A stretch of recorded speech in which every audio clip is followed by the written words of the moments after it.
Welcome, curious crafters, to the 1 hour Saturday Spotlight. Today we'll be highlighting OMGrannySquare. Any questions seen will be asked at the end.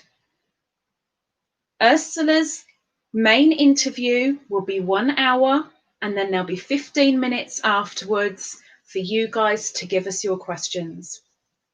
Now, Ursula, please try and ignore the chat as best you can. Don't want to get you distracted. Give me a thumbs up when you're ready, and I will bring you up and start the stopwatch. Perfect. I got the thumbs up, and there she is. Hello, Miss Ursula. Hello. Are you ready for your questions aplenty? I am ready. Perfect. Okay, the stopwatch is starting now. Miss Ursula, what inspired you to start YouTube? What inspired me to start this channel, you mean? Yes. Yeah. Yes. Well, my job took a dip in COVID. So I thought, what have I got to do? What can I do? I can crochet and I can share that on YouTube. And that is why I did it. That is why. If it wasn't for COVID, I wouldn't have done it. COVID has many good things as well as the obvious bad. So at the moment, because you came to YouTube and you showed us your skills, we can do a big thumbs up to you. So well done and thank you. Have you or did you expect your channel to reach as many people as it has done so far? In the beginning, I thought 1,000 subscribers to be monetized seemed like a cloud in the sky. It's impossible. And after the first 100, I just thought, you know what? There are so many people in this world and I am nothing special. So there are definitely 1,000 people out there who like what I like. So I was encouraged. And that can only be a good thing. As long as it brings smiles, not only to us, but to you as well, it's all good. It's all good. Your craft. Can you tell us about your craft? How you began, what it is that you do? My mom taught me double crochets, the stitch double crochet at the age of 5. That's it. Chain and double crochet. And then I didn't crochet for many years, and I picked it up in my 20s, 23, around there, and then left it and started knitting a lot. And I only took it up here in my 40s again. So fantastic, and now I love it. Quite a break between the two then. So I'm quite old, so there can be a large break. Quite old, silly woman. With your craft, we'll say crochet's it. So any questions will be either crochet related, YouTube related, or both combined. So I'm asking, with your crochet, are you more of a pattern follower, tutorials, or do you just say, no, I don't need those, I do what I feel like doing? I just make what I need. If I don't need something, if I can't use it, I'm not making it.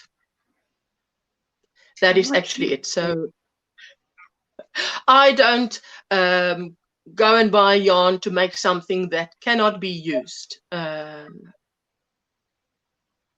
I think that was the question, eh? Did I answer that question right? I'm not trying to think. What is the question? Well, whether you answer it right or wrong, that's completely down to you. I can't tell you whether it's right or wrong, but I can take that as an answer for sure. That's not a problem. Mm. I mean, I could ask and answer all these questions, but I think that'd just be boring if I sat here and you just smiled. That's it. You just sat there and smiled. What was your very first YouTube video about? Oh, again, something that I needed, that my brother wanted a blanket. So I said, I can make it for him, and it's going to be Granny Squares. I want to start a channel, and I made that blanket for him to go in his lounge, and I think it looks lovely, and he liked it. And I think sometimes we think men don't really like color, but men actually love color. So, yeah. I've tried. That was my first YouTube video. I've tried it sounds bad, but I don't know how else to say it. But I've tried so many men around here and said, would you wear this, or would you like this? Is there any particular colour? And it's all, well, no, I don't want to go anywhere near it. It's a woman's thing, isn't it? And it's, no, it's not. It's unisex. Yeah, you carry on then. So I think there's very much who you're around and what you're around to whether men like it or not. But it's lovely to see in the community when men are actually getting involved, because I think it's wonderful when both sexes are sharing the same passion. Now, this is going to seem like a stupid question, but I'm going to ask it anyway because that's my job. Ursula, what is your favourite thing to make? Granny Squares. I knew it was coming. But, you know, I had to ask. I had to. Why Granny Squares? Because they are rhythmic. That I don't have to look. I can do it while I'm watching something else. I can do that and do something else. That is what I like about it. So, and it's classic. You might have to do the blindfold challenge, Ursula. Make a Granny Square blindfolded. You might have to take it up. Now she's thinking, maybe it's not my favourite after all. I like chains. No, but I don't think that would be a challenge, to be quite honest. I'll have to be honest, because I can do those without looking. It'll be a challenge to make double crochets where you make little squares like these, because then you have to look what you're making. It's half double crochets and you have to watch every stitch. So that will definitely be a challenge. Get that blindfold ready and let's get a square done, miss. Okay, the next question. How long does it take you to make a typical project?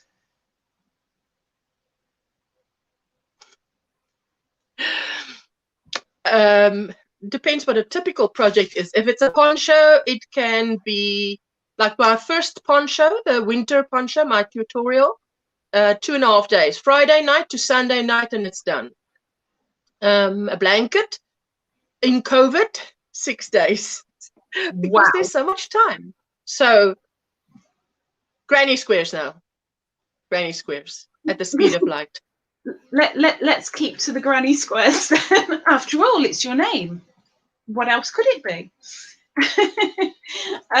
Okay, your next one. How is your work different from the work of others that you see around the tubes? I have been watching YouTube for about 10 years. And when I watch YouTube when I am very lonely. Very lonely. You can be married and be very lonely. It doesn't mean you're married and you're not lonely. And it doesn't mean you have children, you're not lonely. I don't have friends that I can touch that crochet. So YouTube was my friend in crochet. I would watch crochet videos and I would think, I would see things that I'm missing. So when I started my channel, I had a vision for my channel. And I wanted to bring in things that I missed when I watched other channels. So that is what See, now I forget the question. But that is my vision for my channel. Is I want to offer what I think I missed when I Which is was a a subscriber great way to other to go. channels. You're being yourself and you're trying to be as unique as you can. Yeah, I want, I know who is my target audience. I mean, I know who I want to watch my channel. Those people that I'm targeting, if you want to use that word, they will enjoy my channel. And I want them to come and watch, feel better when they leave. So it's like selling a feeling. Oh. As long as you don't sell yourself, then we should all be good. But that also brings us on to the next question as well, which is, do you sell your craft? Nope. Blunt, no, leave me out of this. It's not my bit. Move on. No. It's a closed question, so it's a no. I don't. What's your favorite medium or material to work with when you're doing your craft? The answer is twofold. The one is what I can afford and what I can't afford. What I can afford, my favorite that I can afford is 4-ply or double knit, always. But I love to work with hand-dyed yarns. Cannot afford hand-dyed yarns. Only how many times a year can I buy hand-dyed yarns? And but 4-ply and double knit, which is, I think, in the US 3-weight and thinner is what I like. I don't particularly like to work with thick yarns. So you've just said about hand-dyed yarns, and as we all know, because of the time and the effort that goes into it, as well as the type of materials, yes, there's a price tag. Have you considered or have you thought of actually dyeing your own yarn? No, but I have considered spinning my own. Even better. My mom thinks that's too much. My mom says, to me, it's too much just to knit a sweater. Now you still want to go and spin the yarn to make the sweater. It's too much. Just leave it. But that's so, your mum. No, but I would love to spin. Do you have a spinning wheel? Would you do it traditionally, or do you like the thought of that, or is it just a case of no? I would love to get my hands on from start to finish and say that is entirely my own work. From start to finish, no, I don't like bugs, so maybe not from the start, wherever the start is. So I like the raw, not raw, washed, clean, that you take and you spin it. That from that stage on, not from the sheep's body on. So not from that start. She doesn't want fleas or mites or anything. Your mind went to where mine would normally go, so I feel so sorry for you. No, I was told that those, now I don't know what you call it in English, scarp fella stinks, which I can understand. I mean, that sheep does not wear roll-on. So, but well, I don't know. I mean, if it's your sheep, you could go down there and stick deodorant on every day if you wish. That's Sean the sheep. So no, but the rest, no. Too much for me. So. Ooh, okay. Next question. What do you like about what you do, and why do you feel it is important to keep the tradition of your craft going?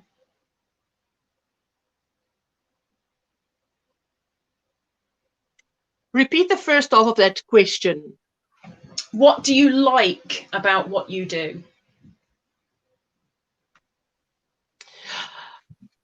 I like the what it means to me is what I would like to pass on, which is it is rhythmic, meditative. You can make something, create something. I think for all of us, if you make something, create something, whatever craft you choose, it is healing to me, to all of us, but definitely to me. So if I think what my crochet has meant to me in the last 16 years of trauma that I've been through, I think it benefited me a lot. A lot of it kept me sane. And I would love people who, you know, if you're going through something and you don't I don't know what people do who don't have hobbies. I actually don't know, because you need something to distract you from the reality, which can sometimes be horrific. So you need a sort of escape or an outlet. And that is what crochet gives me. That's why if you come and watch my videos that I've made and you like what I make and you want to make it, I hope that you do, and you go away and you feel better. It should give you a feeling of accomplishment, a feeling of you've done something beautiful. You're worth it, and you can do it. So, and deep. To go with that, why do you feel it? I mean, obviously this is a personal thing and you may not specifically think these exact words, but why do you feel it important to keep the tradition of crochet alive?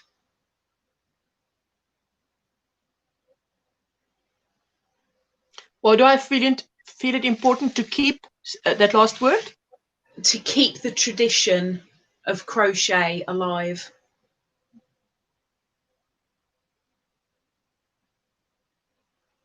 Why do I feel it important to keep the tradition of crochet alive? Is simply because it is a skill that is, I don't think crochet can die. If I don't keep it alive, there's so many others that will. So I don't think crochet will ever die out. I don't think the person who came up with a granny square thought it would be in fashion as long as it's been. So, yes, I taught my daughter how to crochet, but then I often see that people skip a generation. You'll have someone who's a mommy, they teach their child to crochet, child does it for a while, doesn't do it, then the grandchild picks it up and just runs with it. So, but I think maybe it's like that with many things, but definitely with crochet, I've seen it.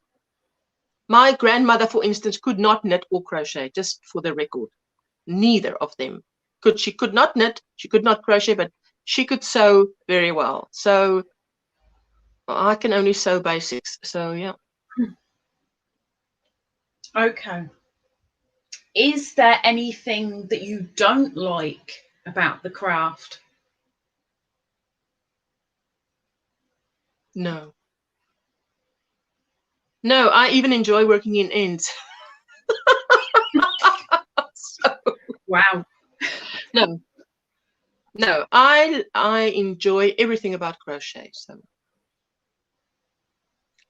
Good. And yeah, with a it's very smile on forgiving. the face. It's very forgiving. You can make mistakes. I think in knitting you can't really make mistakes. But in crochet I find you can make mistakes and it will hide it. You will be forgiven for those mistakes. Yeah, I've got to say my knitting definitely doesn't forgive me for anything. The amount of mistakes you can see in my work is ridiculous. But yeah, crochet, you're very right. Crochet, you can hide a lot of things. It's only those that are meticulously looking that will find anything. So it's very true. So with that, what would you say is your crafting strength?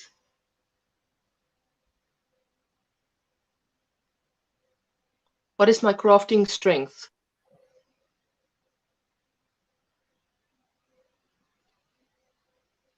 I'm trying to think, to make or what skill? it's whether it's part of your skill or whether it's something that you make in particular or your personality toward your craft. It could be absolutely anything toward your crochet. I love making blankets. I only always have 2 whips, not more than 2. And one of them is usually a blanket. And I also love making ponchos. Ponchos are my thing. Winter ponchos, summer ponchos, shawls. That is my favorite things to make. Other things too, but that's the favorites. That's the go-to projects. So of the 2 whips, it would be a blanket because someone can use it, a poncho because someone can wear it. So again, back to I make what I need or what someone else needs and can use. So yeah. Did I answer the question? You did. That's perfectly good. Thank you. I'm going to pause the stopwatch just for a moment. For the people in the chat, I know we're having a few problems. I can honestly say normally I would turn around and say it's because I've got a playlist running, but when I do lives, I turn them all off. I don't know what's going on. I know one of you has said they've had problems with the chat all day today so far. I don't know what's going on. I can only apologize, but please keep trying and don't give up hope. If you think that something isn't being seen, please say it again. I'm not going to tell you off for spamming or for doubling up. At least if you try, it may succeed. So please don't worry. YouTube is YouTube. We've got to be grateful it's here, but slap it in the face sometimes too. Okay, Miss Ursula, back to you. I will restart the stopwatch. So you've said about your strength. Okay. Let's go for the opposite. What is your weakness?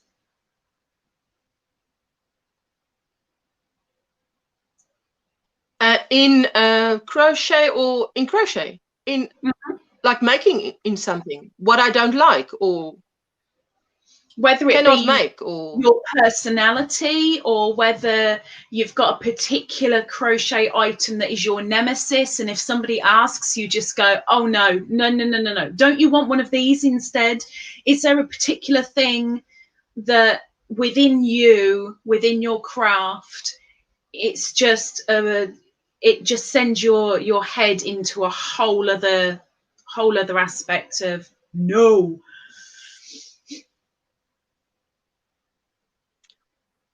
There is absolutely nothing about crochet that I don't like. I'm trying to think now what not I'm thinking amigurumi.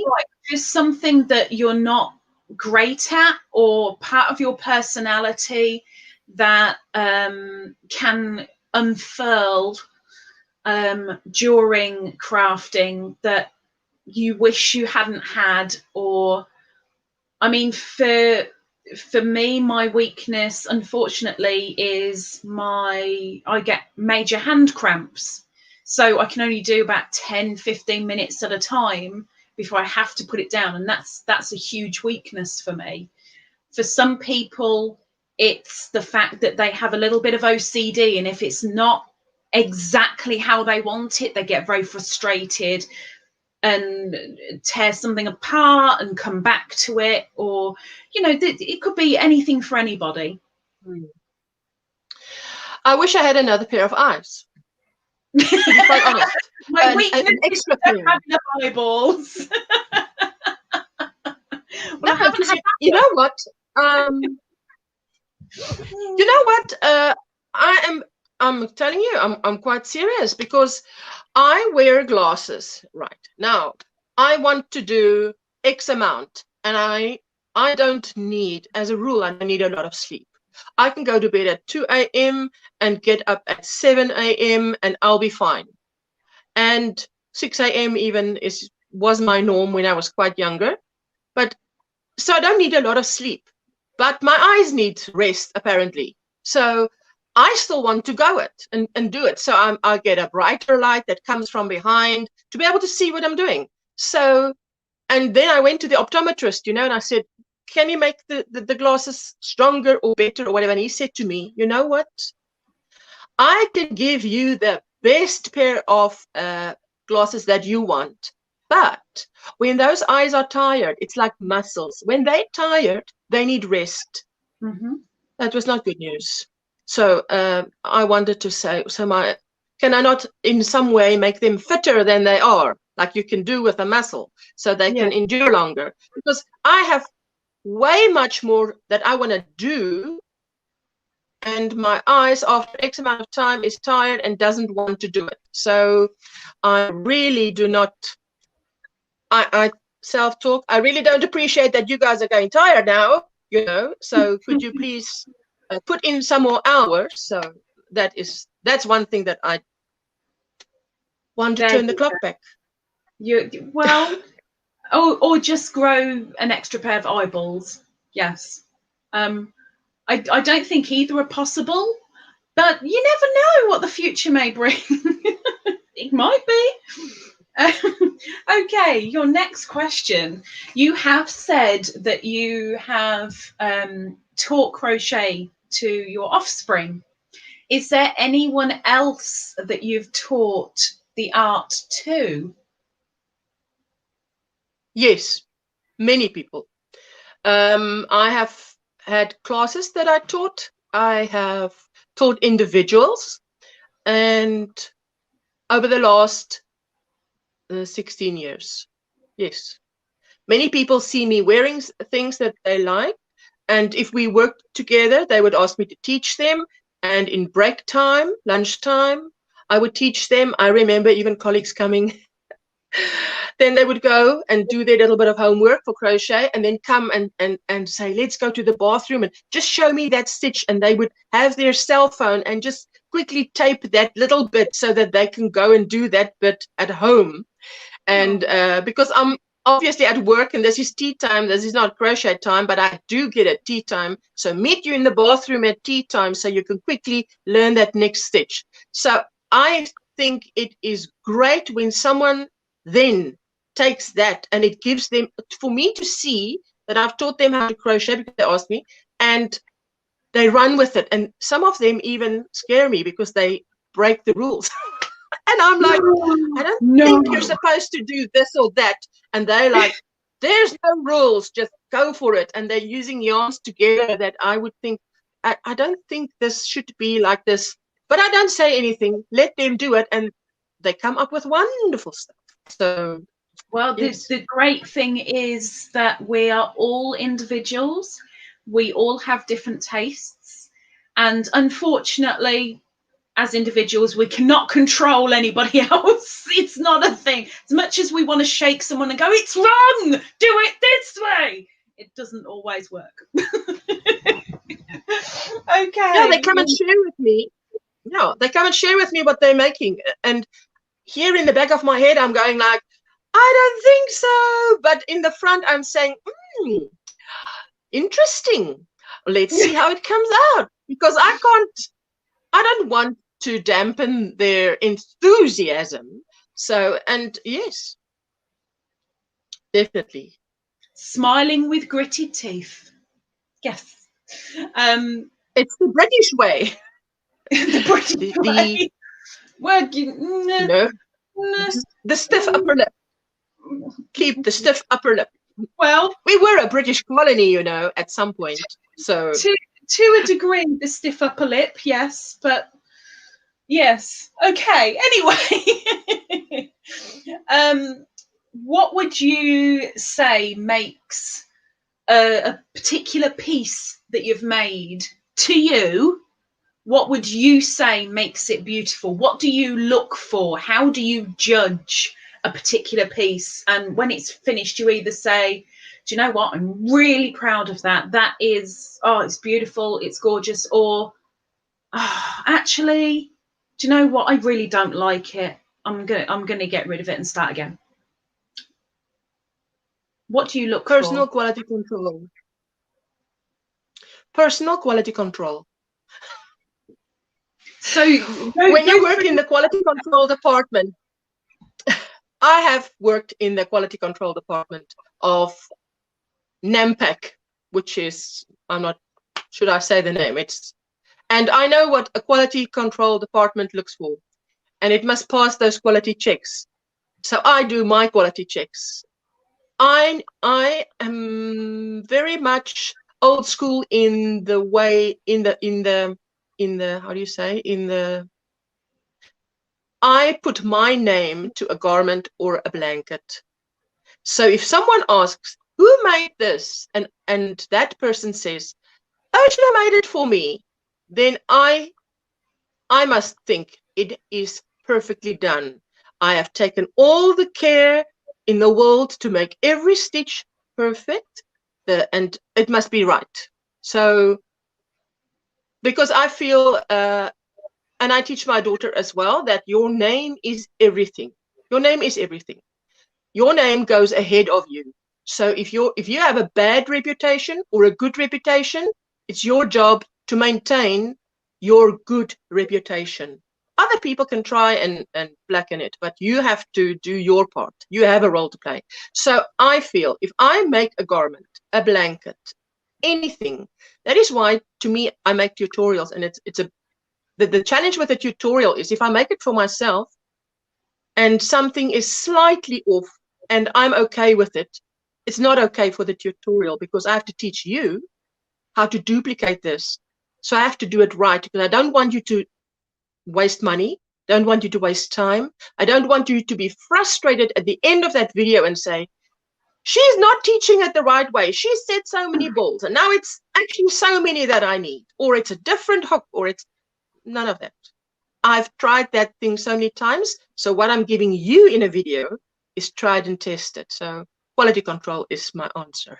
My quality control. So Ursula's particularness. Okay, I'm going to pause the stopwatch again for a moment, because we are literally on the halfway point. Now, I will let Ursula know, and obviously I'm talking to the chat as well. Chat is dead, as in it's not working at all. There's some technical faults. Stop looking at chat, Miss Ursula. Stop it. You said it's on this side of me. Turn it off. Turn it off. Put it down. Leave it alone. I can't see it. I can't see it. But when you said it's dead, I wanted to say, what? It is unfortunately, it's not because there's nobody in here. We've got plenty tuning in. Unfortunately, the chat is really hit and miss. People are trying to chat and it's just not coming through. And unfortunately, all I can do is put my hands up and say, honestly, people, it's not me. We'll blame Ursula because it's her spotlight, but it's not me. But please keep trying. Please stay tuned. We've got another half an hour with Miss Ursula, with my bombardment of questions while she finishes her square unblindfolded. I will point that bit out. But afterwards, if I can see any questions in the chat when we're finished, of course they will be asked. I just ask you to please keep trying, and I'm so sorry for what's happening with the chat at the moment. If I knew how to fix it, what was going on, I'd let you know and I'd sort it. So I am sorry. Right, Miss Ursula, I need one of those too, but I forgot to pick one up. On with the next question. What are your can't live without craft room essentials? 4mm hook. That was quick. It's because I know what I can't live without. 4mm hook is, that's it. I just need a 4mm hook and I can do whatever. But just a hook isn't going to get you very far. You need other things, surely. Yeah, well, you need a ball of yarn. So there you go. Yes. Well, definitely yarn. But I'm just in love with a 4mm hook. Maybe let's put it like that. If the yarn can't go on a 4mm hook, then my interest dwindles. So. Okay, guys, if you want to get her little Christmas present, there is still time. I keep on pushing these Christmas presents because, you know, we all like stocking fillers. And if anybody wants to get Miss Ursula a very nice 4mm hook, wink, wink, nudge, nudge, know what I mean? Go for it. Next question, Miss Ursula. Are there any crafters that you particularly look up to? Yes, Sandra Paul from Cherry Heart. I think that her videos, the stuff that she makes is beautiful. And Sandra Paul comes to mind. Alison from Alison Russell absolutely makes beautiful things. I know that, yeah, well, you're asking about yarn. I know, yeah. I've learned a lot over the years. Before I was a YouTuber, I learned a lot from the Crochet Crowd, Mikey.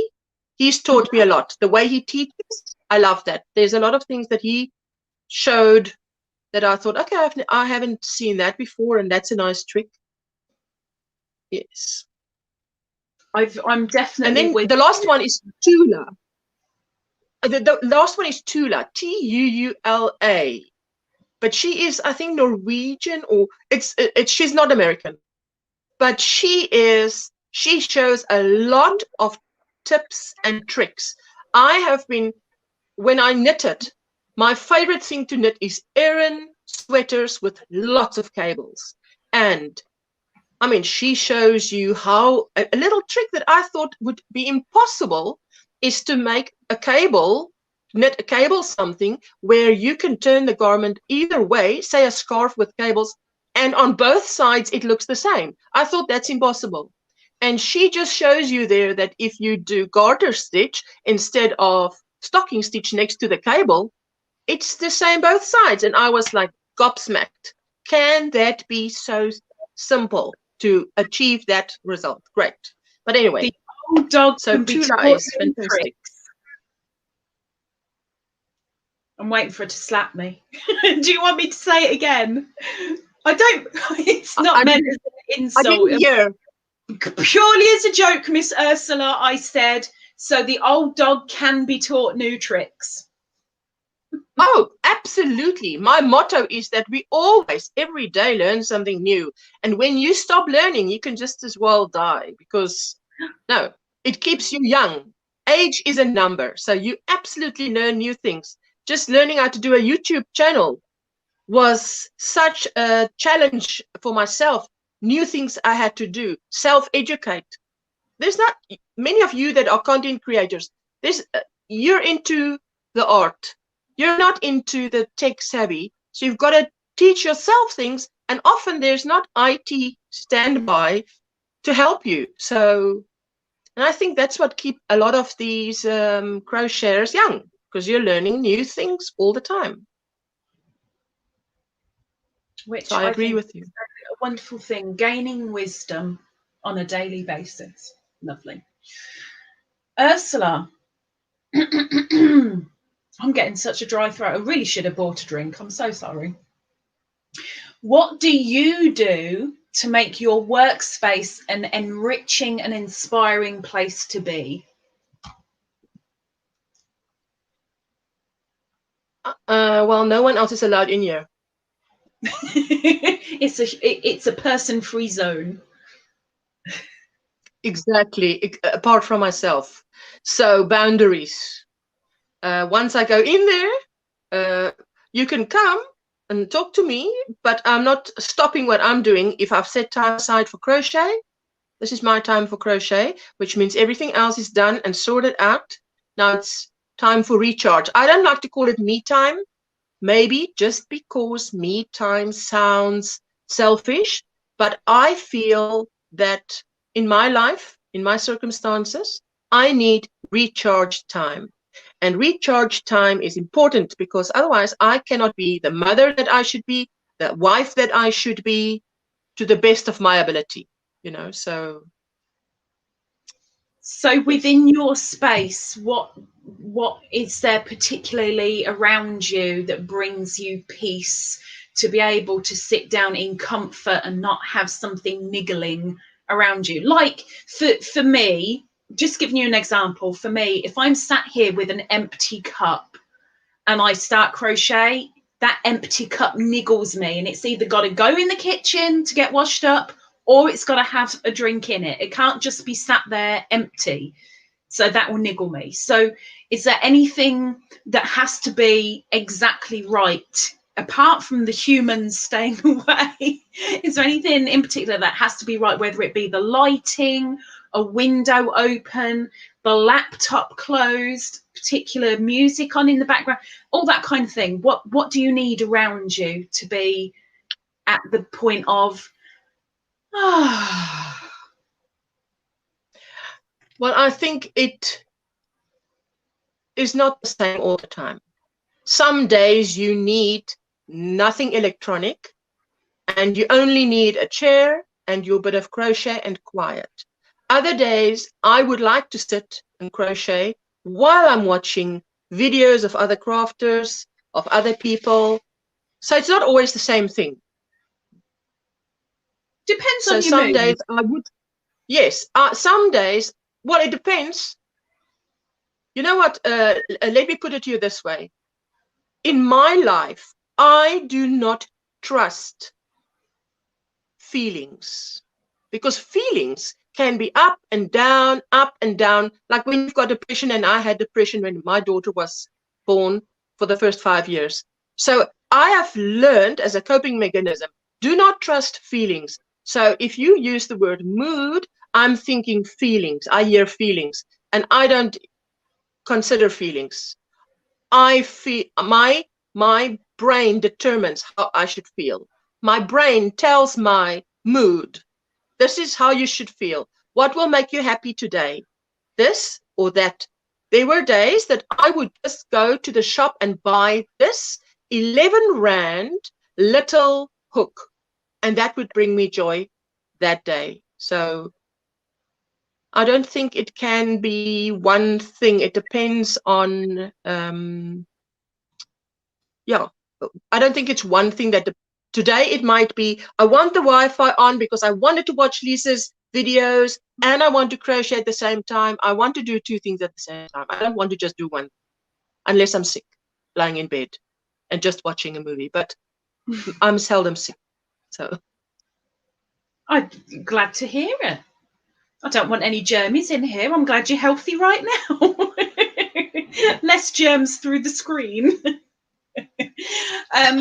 So if that's your, if your space is your you only zone at that point, do you find inspiration there and then, or do you go particular places to find inspiration, or can you just pick up a cup of coffee and all of a sudden get inspiration from it? Is there a particular avenue you go down, or does it just happen? I think that technology has made it very easy for us, that you don't have to leave, per se, your room to find inspiration. You go on the internet and you are wherever in the world you want to be, and you see things that inspire you. So we are fortunate in that respect. I like to be inspired. In my little corner, I put things that make me happy just by looking at it. One of the things that makes me happy is this. I don't know if you can see. This is pink. Hot pink. Oh, it's hot pink. It's hot pink. She had to show it. It might be her spotlight, but she's showing me hot pink and waving it in my face. I'm sorry. In my house, carry on. No, in my house, everybody loves my husband and my two kids. So it's the three of them against me. They love blues, shades of blue. Now that's fine, but it just means that there is hardly anything pink in this house. That's fine. I'm moving in. Yes. Yes. So all I do is I wear a pair of shocking pink Crocs, and my toenails have lovely pink. So I wear it in my shoe, so it's hidden. See, but I know it's there, so it makes me You know, pink nail polish, and then the odd ball of pink, so it doesn't offend the rest of the house. But that, for me, to look at this color, just looking at it, endorphins are released in my brain, and I already feel happy. So you see, it's so easy to satisfy me. So not high maintenance. For someone who just picked up a ball of yarn, your face just went kaping. But it's please leave it where it is. I can already see the top of it. It's fine where it is. Just don't pick it up again. Your next question. We've done your inspiration. Oh, well done. I'm at peace again now. You could have left it where it was. It was fine. You've got your inspiration sat there, but what happens when you get a creative block? How do you combat that?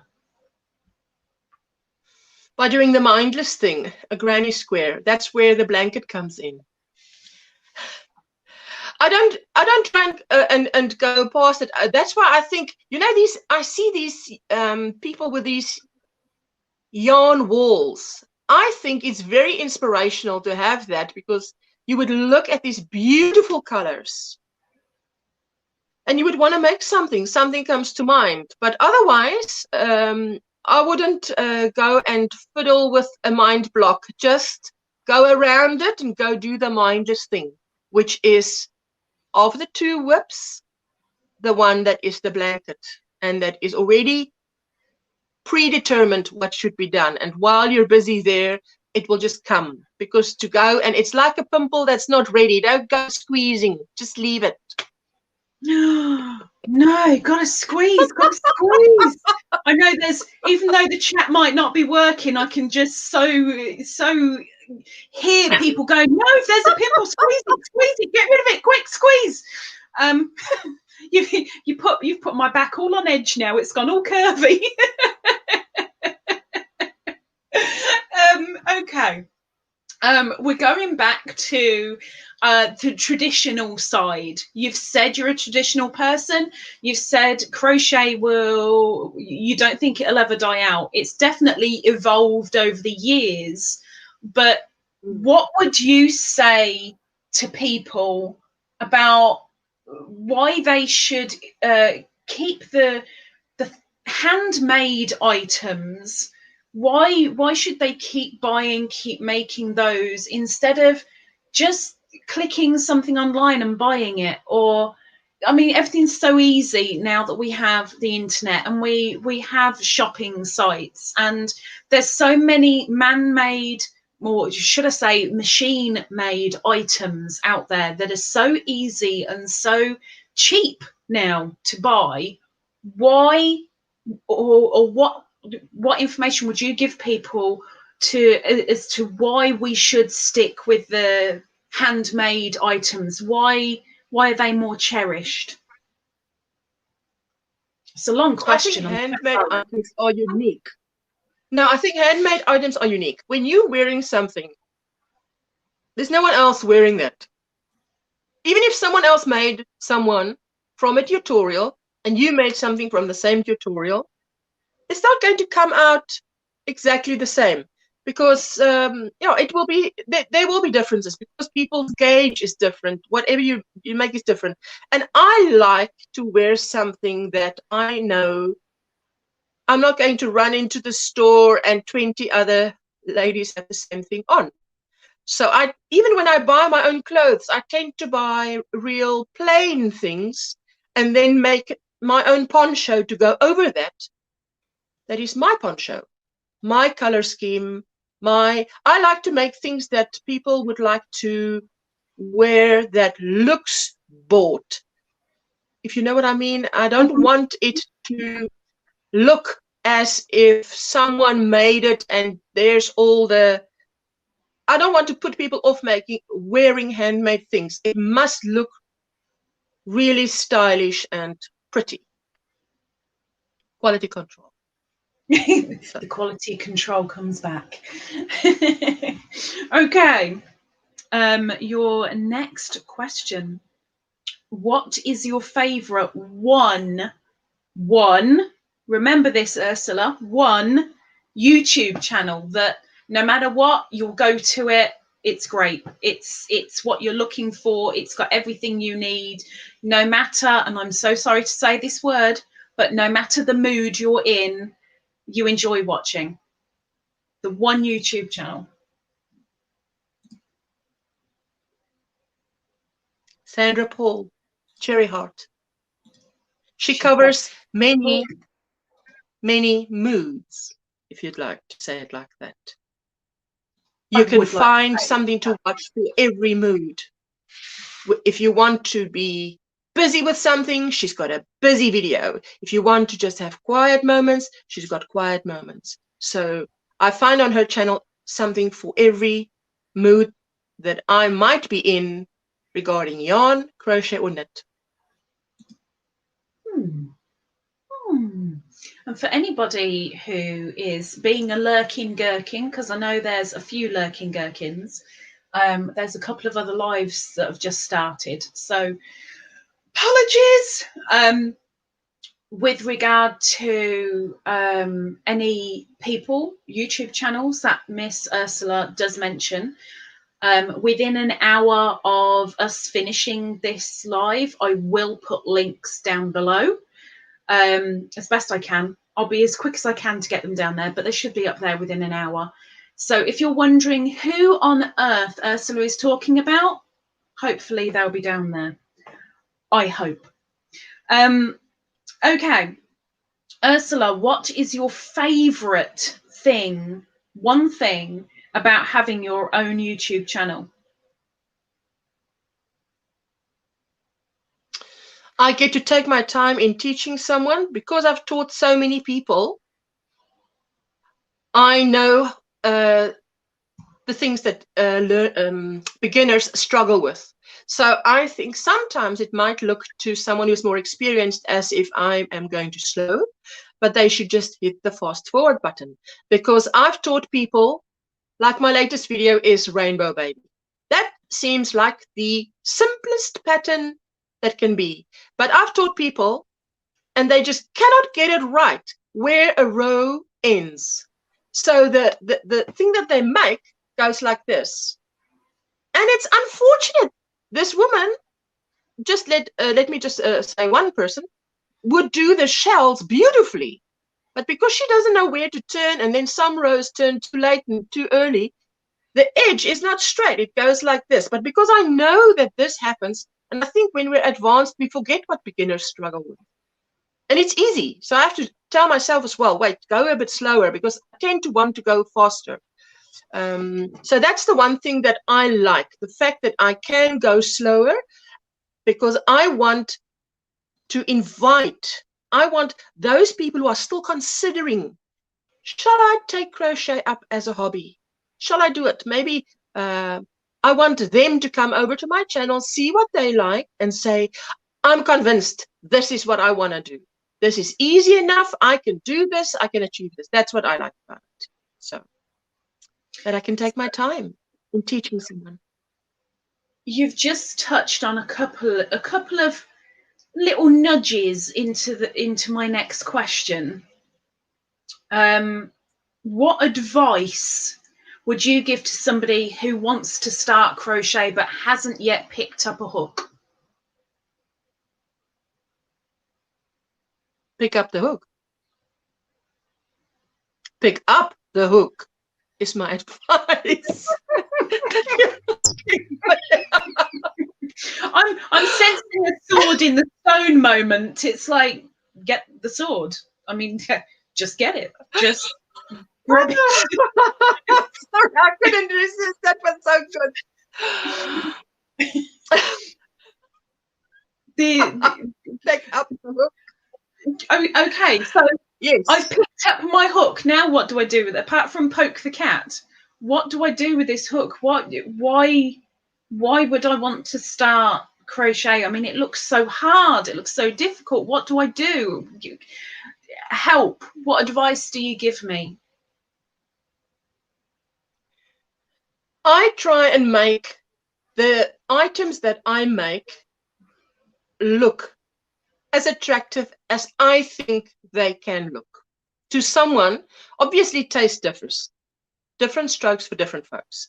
But I think if someone likes what I make and it attracts them, I want my tutorial to be so simple to follow, so easy to follow, that they will, just looking at it, think, I can do this. I'm looking at this video and the way that she's doing it, I can see myself doing that. Even before they've picked up the hook, they should look at it and say, I think I can do this. Because I've got friends, I've got many friends who are creative and crafty, and they do beads and they paint and they do everything but crochet. And they want to crochet, and they are asking me, do a granny square that is slow. And I'm like, oh, was that not slow enough then? How slow can you go? You know, so you would think I'm going too slow, but then I hear people saying I'm going too fast. So it must look easy, must look doable. You say going slow and they're saying go slower. Well, the next stage is stop. It's okay. Now what? I'm sat. How slow do you want? Let me tell you, for instance, let me give an example. With mosaic crochet, it is double crochets and chains. It's a combination of double crochets and chains. I'm an advanced crocheter, but I've never done mosaic. So now if I, for instance, watch Tina's video, because that part of crochet is new to me, I need someone to explain that to me, that combination that they're doing to create mosaic, to do it slowly, even though I'm advanced.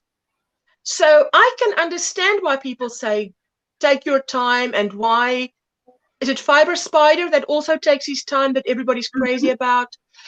It's because I'm experienced and advanced in crochet, and even I need Tina to go slower. And she's made a video where she said and I think it's like 3 or 4 hours long, that video, and she says it's because she's had so many people ask her, go slow, step by step. Because even if you're advanced, you don't know that technique, that skill. So I think there are people who say they won't watch a long video. That's okay. Obviously, you don't want to make the item. But for the person who wants to make the item, they need all the information that I am, for instance, giving them. So, yes, let me not talk too much. Is this where I'm supposed to say, shut up a minute, Ursula, hang on? But I can't, because it's your spotlight and you can chat as much as you like, really. We are on a stopwatch. We are on a stopwatch, though. Yes, we are. And going with that, we do have 5 minutes left. So we have between 1 and 2 more questions left from me. So, Ursula, how long on average does it take you to put out a non-live video, start to finish, and what is your process? I always film I end with the introduction. Let me put it like that. You will see on my videos, there's an introduction. Say, for instance, the rainbow baby blanket. You will come, click on the video, it opens up. There I sit, I'm showing you the finished product. This is what you're going to make. And I do it that way because I want you at that point to decide, I want to make it or I don't want to make it.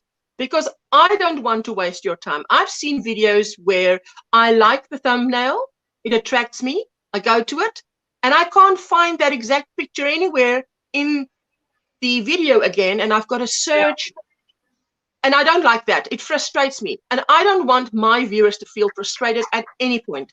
So I show you, I turn that finished garment upside down, inside out.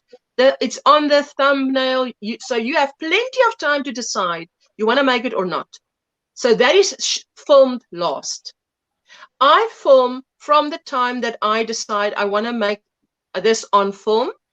From the step one, I film to the end, and I decide during a video what I'm going to say in the introduction, so I don't repeat that in the process, because otherwise it is too much. I mean, I'm repeating myself, so I don't want to do that. And why I'm doing it like that is because I can at any point decide I'm not going to put this film up. But if I decide afterwards, oh, this thing turned out so great, I should have filmed it, it's too late. So I feel I have the footage, I'm going to see to it that I have the footage.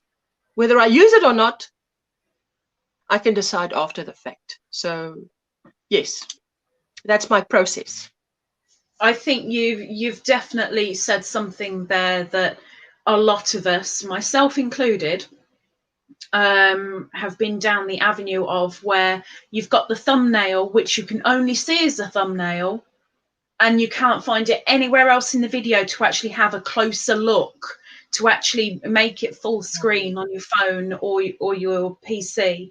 And a thumbnail you can't enlarge. So it's so small that you're like, do I want to make it? I'm not sure. But if you can make that larger, if somebody has it in their video and says, this is what we're going to make, whether that be at the very beginning or at the end, they say, and this should be your finished product, that'd be absolutely brilliant. So you've touched on a great thing, because there's not that many people that actually have it in their video itself. So very well done. Right, your last question from me.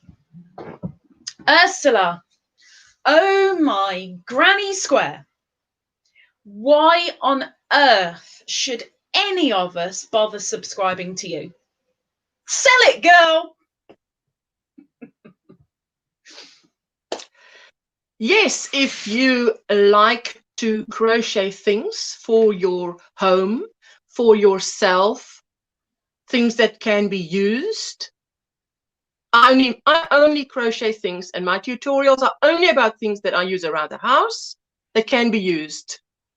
No ornaments, because that's extra dusting. So only practical stuff. That's what I make. And if you're interested in that and you want to make things that are easy to make, simple to make, then you might like my videos. One thing about that you said about the I like to, in my introduction, when I turn the thing upside down or whatever, I do it in keeping in mind that my viewer can at any point while I'm doing that press pause, and they will have a good view of what I've made. So why should someone subscribe to me? If they like vlogging, I do a vlog once a month. If they like to connect with other yarn, crochet, knitting friends, I have a live on a Monday and a Friday. And if they like to make things and they want a tutorial, I put out a new tutorial every Tuesday. And that is basically it. Unless they want to knit. Ooh, there's another level, people. There's another level. Well, no, the knitting you won't find by me. Just bear with me a second. Okay, so unfortunately, because of the chat being broken down, and it's not just on this channel, there are multiple channels, not every channel, but multiple channels this is happening to. An update is out there, but an update doesn't seem to have done anything with it. So I'm guessing 24 hours, 48 hours, hopefully it should be fixed. But I'm no YouTube guru, what's it? So I can't tell you any more than that. But Miss Ursula, unfortunately, there aren't any questions because of that particular problem. So I'm so sorry. But stay where you are. And say goodbye to the people that are in the chat that stuck with you. Thank you very much, people, for coming along and watching Miss Ursula. And for anybody who's watching the replay, thank you very, very much. And please hit a thumbs up, even though the chat doesn't work. It's not my fault. We'll blame Ursula. Okay, thank you. Thank you, Ursula.